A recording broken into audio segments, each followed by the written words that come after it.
inciter. Alors justement, Jacques Porte, vous dirigez l'École nationale d'architecture de Saint-Étienne, qui est dans le giron du ministère de la Culture. Et quand on a préparé cette table ronde, vous m'avez dit le label, c'est pas le bon terme en fait. Je ne suis qu'architecte, mais en tout cas, effectivement, il faut bien voir qu'il s'agit d'une démarche dynamique. Et cette dynamique, c'est pour effectivement être encore mieux les années qui suivent, mais ne pas oublier aussi les fondamentaux, puisque nous avons chaque année 120 nouveaux étudiants qui arrivent, et ils ont effectivement à rentrer dans la logique globale portée par l'ensemble des communautés de l'établissement, puisque comme tout établissement d'enseignement supérieur, bien sûr les étudiants, les personnels administratifs, tous les personnels enseignants avec une très grande diversité de statuts. Et donc c'est un collectif qu'il faut emmener vers cette label. Donc je crois qu'on est effectivement dans une dynamique, dans un mouvement, ça a été rappelé tout à l'heure, et ça me paraît extrêmement important, effectivement.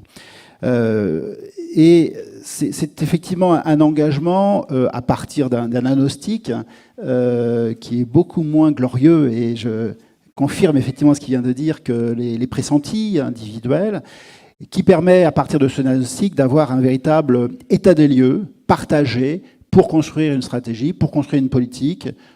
C'est un travail de plusieurs années qui conduit à cette sollicitation de label. Ça oblige effectivement à remettre à plat toutes les méthodes RH. Et ce n'est pas une mince affaire. Parce qu'effectivement, les habitudes, le poids des habitudes, le poids des réflexes peuvent conduire à des situations qui ne sont pas acceptables. Remettre à plat toutes les procédures RH et les mettre dans une démarche de transparence. Et ça, c'est un gage de réussite auprès de l'ensemble des communautés, l'ensemble des partenaires sociaux et l'ensemble des étudiants, puisqu'ils sont aussi des apprenants.